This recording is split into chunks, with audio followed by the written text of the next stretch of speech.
Space. The final frontier. These are the voyages of the USS Cerritos, and whoa! The ship's getting beaten up in the title sequence! How wacky! Their continuing mission? To make fun of strange new worlds. To make fun of new life and new civilizations. To boldly go where every Police Academy movie went 36 fucking years ago. Now, when I first heard they were going to be making a new Star Trek animated series, I thought, yeah, okay, this could be neat. Especially when they announced it was going to focus on the lower rungs of a ship's chain of command. Named for a TNG episode that centered on a few similarly ranked crew members, Star Trek Lower Decks focuses on the behind-the-scenes crew of the USS Cerritos, a ship CBS calls one of the least important ships in the fleet. As a first for Star Trek, this is a more intentionally comedic series, and I've got to say, it's not funny. No, she's not. Congrats, man. None of the jokes land, the characters are all one note, and the whole premise doesn't gel with the rest of Star Trek. I know people are going to jump to the defense of, lighten up, it's a comedy, don't take it so seriously.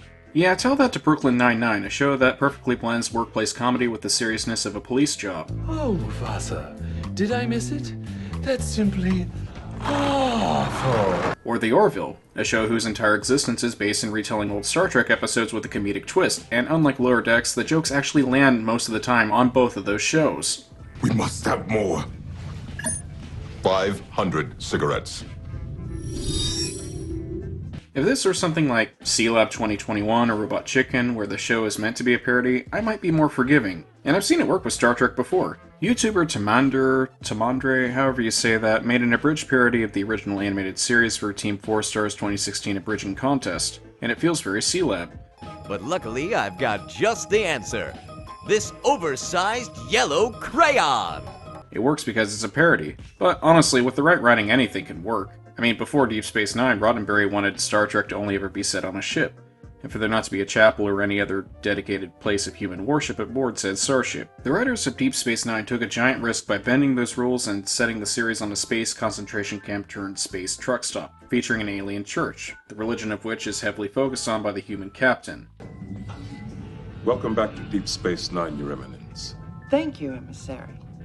Where TNG focused mainly on how far humanity had progressed by the 24th century, DS9 had more of a focus on the aliens living alongside the humans, and at times, those aliens would make critiques of humanity's actions.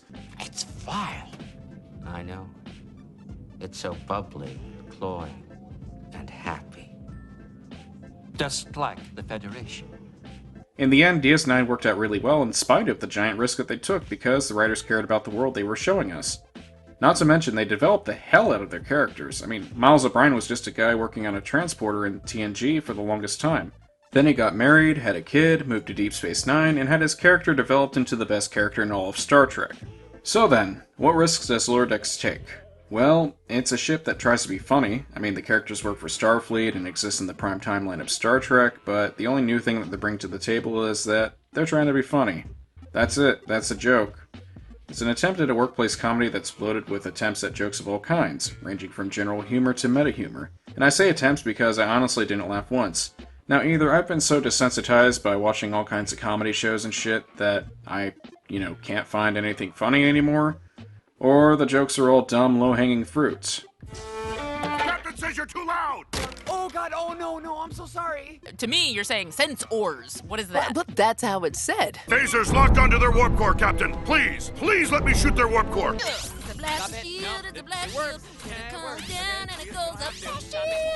I'll let you decide.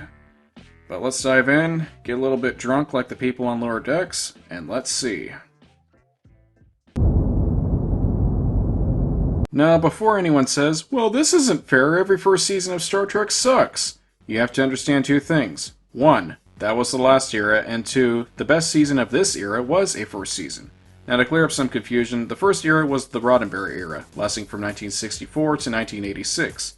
The Berman era lasted from 1987 to 2005, after which, Star Trek was dead for a few years. The current era is the Kurtzman era, which has lasted from 2009 to now. And while Rick Berman and Alex Kurtzman aren't exactly the first guys to be running the show in their respective eras, they are the defining influences that mark their eras. Now, since The Simpsons debuted in 1989, we've been living in sort of a golden age of adult animation. Shows like The Simpsons, King of the Hill, Futurama, South Park, Venture Bros, Archer, Bob's Burgers, and BoJack Horseman have all set standards on what adult animation and comedy can be. Unfortunately, with most of them came cheap knockoffs, like Family Guy, Pacific Heat, an untitled Hulu Rick and Morty knockoff. Some knockoffs crawl out of the mud and become a masterpiece like American Dad, and others just sort of fizzle out, like The Good Family, a show that even Mike Judge doesn't even remember. So did Lower Decks set a new bar and, forge ahead, creating a new standard for comedy? Or did they just go with what was working at the time? If you answered B, you're correct. The show takes the workplace comedy elements from Archer, except, it combines Sterling Archer with a Rick Sanchez type, whose mother is their boss, like Archer. Again, I know I'm gonna get the, it's a comedy defense, but hear me out. These concepts don't really mesh with what Star Trek's all about. Star Trek is all about how far we'll hopefully go as a species in the future. Rick and Morty is less optimistic about crazy sci-fi stuff and more nihilistic. Rick is a cold man, burdened by the weight of his own intellect. So he never takes anything seriously and always points out how stupid the world around him is. Weddings are basically funerals with cake. Protocol is for people that need to be told what to do, which I don't. Then there's Archer, which is a workplace comedy that parodies 70s spy thriller tropes. Archer is a capable secret agent whose general incompetence makes life a living hell for the people around him. So I'm guessing what happened in the writer's room for Lower Decks was some idiot said, let's combine Rick Sanchez and Sterling Archer into one character, and that'll double the funny! Thus, the character of Beckett Mariner was born. Get the out of my face. So now we've got a crew of people from the 21st century and the 24th century setting. The comedy is mostly based in how dumb certain Star Trek tropes are. And the driving force is a toxic person who constantly belittles the Cyril Figgis type. I know it might be a step too far to label Mariner as a toxic person, but hear me out. Cyril seems pretty pathetic most of the time, doesn't he? If you answered yes, well, you're wrong. The source of Cyril's problems is Archer, a guy who constantly bullies him and makes him feel small. But when you take Archer out of the picture, Cyril's a confident guy who's actually pretty good with women, really good at every job he takes, plus he apparently has a giant penis, so, good for him. This is shown to be especially true in the most recent season as Cyril has become physically fit and the top agent while Archer was in a 3-year coma. You finally exercised. Stop being such a dick about it. The same goes for Mariner and Boimler. Boimler seems like a pretty pathetic guy, but he's actually really ambitious and confident. He seems to make friends really easily, and he's really good at his job. In fact, he's so good at his job that he was actually taking on extra work when everyone was overworked. But because Mariner is always around him, he's always being brought down. The show goes out of its way to make him seem like Jerry from Rick and Morty, but honestly, he's just a more socially awkward Cyril. Anytime Boimler tries to do something, Mariner's always there to screw it up or bring him down. To top it all off, she's always right about everything. And what ends up happening as a result is that almost every episode is an explanation of how she's right. She's irresponsible? No, she's street smart, and Boimler's academy training was a waste of time. She makes racist remarks towards one of her closest friends. Standing, my savage warrior queen, who comes from a long line of thieving Orion pirates. Nope, turns out her stereotype was on point, and she isn't a racist for pointing it out. And the truth is, a lot of Orions are capitalist, hyper-libertarian gangster pirates. I mean, I could go on, but you probably get my point. Then there's the matter of the other crew members. No, I'm not talking about Rutherford or Tendi, I'm talking about everyone above the Lower Decks crew. Literally, the first interaction a superior officer has with an underling in the ship is... Thank you so much! Can I just say that I'm really honored to... Keep it moving, Lower Decks. Geez, I really want to serve on this ship. The senior staff are all dicks too, except for the one episode where they're all supportive of Rutherford's decisions. I'd like permission to leave the bear pack. Rutherford, that is outstanding. Gotta be true to yourself. But for the other 9 episodes, they're played off as dicks who don't respect their subordinates. We need to get this man to sickbay immediately. He is very important. What makes him so special? Nothing. He's worthless. How could you? Don't screw the Prime Directive. I swear, if you want my daughter, you'd be off the Cerritos. The captain is a regular practitioner of nepotism who, let her daughter stay out of jail time for violating the Prime Directive and just made her go to therapy. The first officer is a Dude Bro parody of Riker. Nothing like a cold beer after a smooth second contact. That's what I'm talking about. Oh, yeah! And the tactical officer is a caricature of Worf who just wants to blow things up. I recommend we detonate the entire warp core, Captain. I mean, how any of these guys made it through the academy or passed the command test is entirely beyond me. Keeping in mind, when Picard saw any general level of prickery happening on his ship, he put a stop to it immediately. Broccoli. Young Mr. Crusher started that. I guess it's caught on. Let's just get that uncaught, shall we? When everyone called Barkley broccoli, he ordered it to stop immediately because he thought it was wrong. Also in the same episode, he learned that Barkley had been transferred from ship to ship under false pretenses because people didn't like dealing with him. Picard's crew made it a point to end the cycle and actually help Barkley become a better person and get over his anxiety and holo addiction. If he was transferred to the Cerritos, they'd probably make fun of him for being addicted to using the holodeck. Probably call him a chronic masturbator or something, because, it's funny! The thing is, Star Trek didn't need to be restructured as a comedy to be funny. Star Trek already had plenty of funny moments to begin with. Take this scene, for example. A lot of Enterprise crew members are painting a portrait of a naked woman, and Data is going around giving an artistic analysis of everyone's work. Then he gets Picard, and tells him in complete technical detail how badly his painting sucks, until Picard quickly and politely tells him to stop. Furthermore, the unsettling overtones of proto-Vulcan influences. Thank you, Mr. Data. That is hilarious. This... Oh no! It's another Enterprise! ...is trying way, way too hard. Now just to be clear, I'm not saying any of this to blame any of the actors. I mean, the actors didn't turn the show into this. The writers, directors, and producers did. Actors don't deserve crap hurled at them for being in a TV show you don't like. Take David Gautreaux, for example. The guy was up to play Spock's replacement Zahn in an unmade sequel series for TOS, and while starving himself and binging old Star Trek episodes, he was constantly getting death threats from bad fans. Speaking of Zahn... That's okay, you were kind of a Zahn, to be honest. You probably weren't gonna make the final cut. Who's Zahn? Exactly. I've got a bad feeling about Barb. I know! I can't believe she used to date Jet! That guy's like a Kirk Sunday with Trip Tucker sprinkles. This show has enough references to earlier works to make Rogue One and Star Trek Into Darkness cringe out of embarrassment. It seems like everyone's second job on this ship is to spout off random Star Trek references. Now, it's not to say all references are bad. I mean, subtle references are actually nice little Easter eggs for some fans. There's a lot of theories, sir. Surrendered to the Romulans, captured by a giant green space hand. I thought it was best to beam you one at a time, though, you know, in case you got spliced. Like Star Trek Beyond. Overt references, however, are like having actual member berries crop up on your ship. One of the worst examples of this is in the first episode, and out of fear of a copyright strike for, showing a 30-second clip of this fucking show, I'm just gonna read it to you. You're gonna be my Chadich from now on, baby. Now Klingons are all about fighting. They're always making oaths about everything. Do you know about Spock? Dude came back from being dead. He used a freaking Genesis device and fought Khan and he got some space whales. How about Sulu? Oh, he rocked a sword. That was his thing. That could be your thing too. We're due for a new sword guy. Do you know Kirk? My man Worf? Gary Mitchell? That's how the first episode ends. It's easily the most annoying of the random Star Trek references, but I'm pretty sure there's at least 10 mentions of other better Star Trek shows in every other episode. And yes, I know Star Trek has always been a little self-referential, but usually it was something kind of small, and it was never this beating you over the head overt.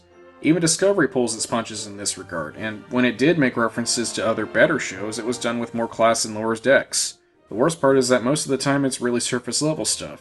I did, but I don't know how to nerve pinch. Tell that to Spock and Spock. It's almost like the writing staff didn't bother to watch any Star Trek show in preparation and just got basic details from either a Wikipedia article or like a BuzzFeed quiz or some other clickbaity bullshit. It's like the fourth wall breaking reference to Zahn, which I coincidentally found on a clickbait article about unmade Star Trek projects, so, I mean, there's that. Also, there's the matter of Shox. He's a Bajoran serving as lieutenant on a Federation ship. Now, Bajor was just barely done with being occupied by the Cardassians when we were first introduced to them in TNG, an episode taking place about 11 years before Lower Decks. Throughout DS9, there were talks of Bajor becoming a member world of the Federation, but they never came to fruition even by the end, which was 5 years before the beginning of Lower Decks. In his data set in the first season of TNG, it took him 4 years in the Academy, 3 as an ensign, and 10 to 12 years going through the various lieutenant ranks to get where he was, which was Lieutenant Commander. How did Shox do it? I mean, what was the chain of events that put him behind the technical station on the bridge of a Federation vessel? And yes, I know Ro Laren and Kira Nerys ended up becoming members of the Federation and fully enlisted officers, but it is still a story worth exploring. Their answer is, we'll probably never know because the writers either made him a Bajoran to reference older Star Trek stuff, or because they liked the way it looked on a Warfish body type. Honestly, none of the alien characters get any development about their culture or how they found their way on board a Federation ship. They're just there. I mean, hell, when I was this far into Discovery, I knew all about Saru's culture and backstory. That's not even mentioning the technical stuff that they throw in there as a joke or a quickfire reference, like Boimler mentioning doing a baryon sweep. Keeping busy. I inventoried Cargo Bay 4, assisted with the baryon sweep of the warp nacelle. Sounds like typical Star Trek technobabble until you remember that a baryon sweep requires a space station and everyone to be evacuated, instead of just doing it while you're on a ship floating through space. Now how do I know this? Well, because it was a main plot device in an episode of TNG. Or how the holodeck has to have the cum disposed of. I mean, it sounds funny until you realize that the holodeck works on the same principles as the shields in the replicator system, which converts energy into matter and vice versa. So that means anytime Riker has a sex party in the holodeck, his piles of jizz just get recycled into the replicator system. I've got her emptying out of the holodeck's filter! Ugh, people really use it for that? Oh yeah, it's mostly that. And I made 4 attempts to induce sexual desire by subjecting myself to erotic imagery. So, okay, yeah, this is obviously going to be a bit of a touchy subject, but hear me out. There are a number of instances where characters make racist remarks towards other alien species. Now, I made mention of Mariner doing it to Tendi before, but it's not just limited to her, surprisingly. If she was just a living fourth wall break poking fun at other alien species, that'd be one thing, but apparently it goes all the way to the top of Starfleet. About. I'm sorry, Captain Freeman, but we're moving the peace negotiations to Vulcan. Nobody wants to go to Cardassia Prime. The Cardassians are creeping everyone out. Wow, fuck you too, lady. I get that the show's supposed to be poking fun, but there's a bit where Shox calls 2 Vulcans Spock and Spock after Rutherford takes them out. Honestly, it reminds me of that scene in Family Guy where Peter Griffin goes up to a bunch of Asian guys and goes, "Oh my god, it's Jackie Chan!" Making remarks like that kind of goes against the spirit of the Federation in the 24th century. I mean, I get Shox isn't exactly human, but being a Bajoran, you figured he'd have problems with the idea of racism considering what his people, and probably he himself, experienced during the occupation of Bajor. They all look alike. What about that smell? You know only top-of-the-line models can even talk. Remember when these guys were portrayed as being bigots for kind of doing the same thing? And before anyone says, well, what about the original series? There were tons of racist remarks towards Spock in those days. And yeah, you'd be kind of right. Spock was designed to be unsettling to the audience and the crew members. Originally his skin was supposed to be reddish, and Gene Roddenberry really wanted him to look kinda like the devil. The contrast was that despite his appearance, Spock was cold and logical. Plus, he was half human, which helped to make him not fit in with either society properly. This is further expanded upon when we first meet his dad for the first time in Journey to Babel, by showing that Spock and Sarek haven't really seen eye to eye.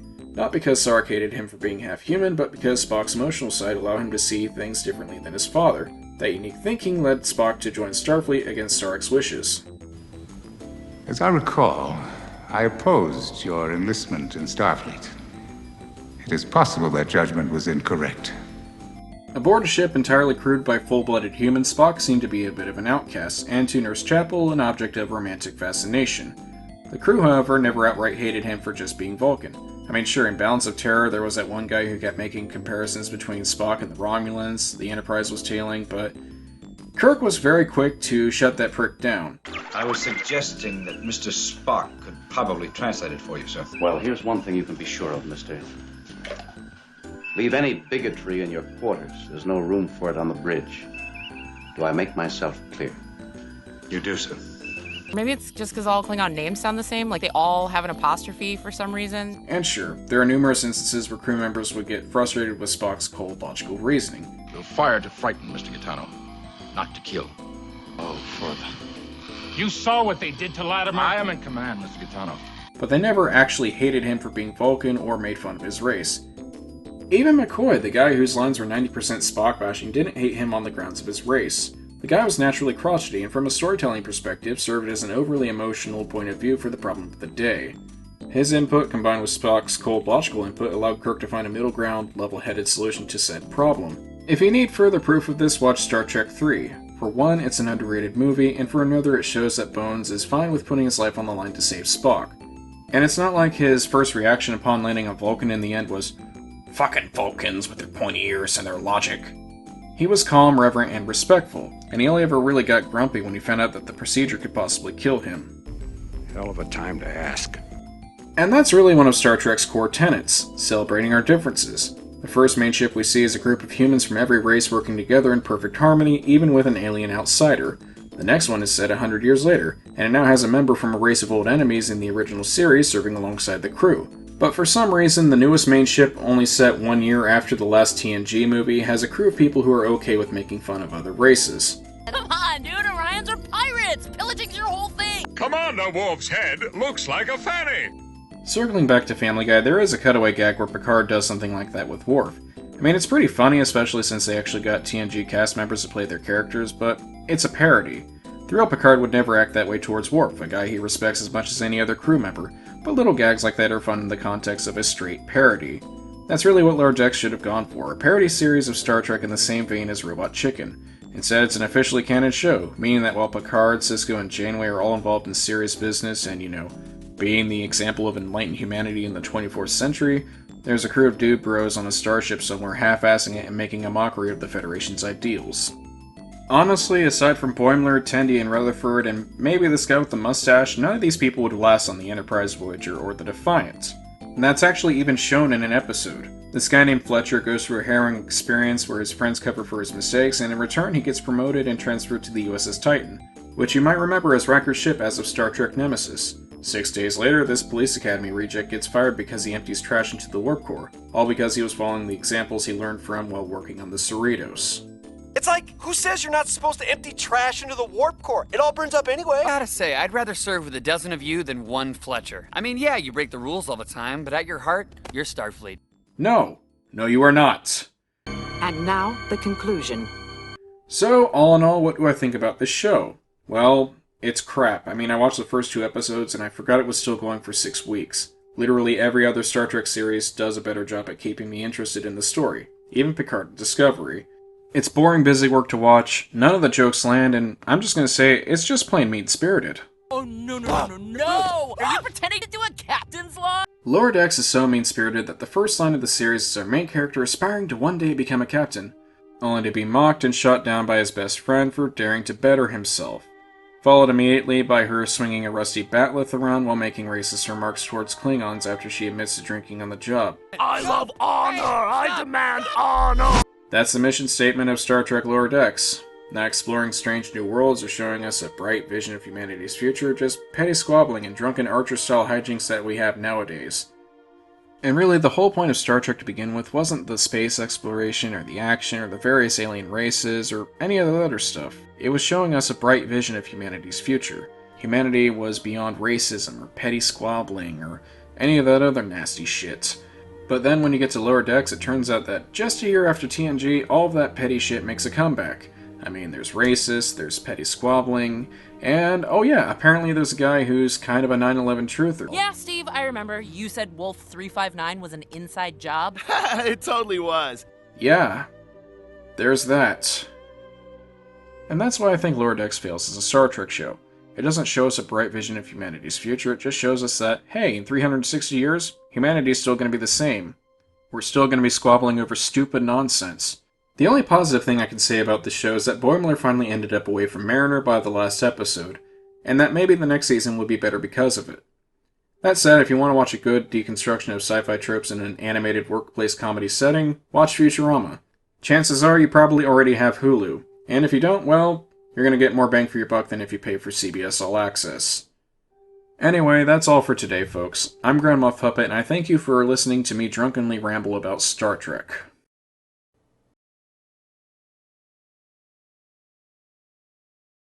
Time computer.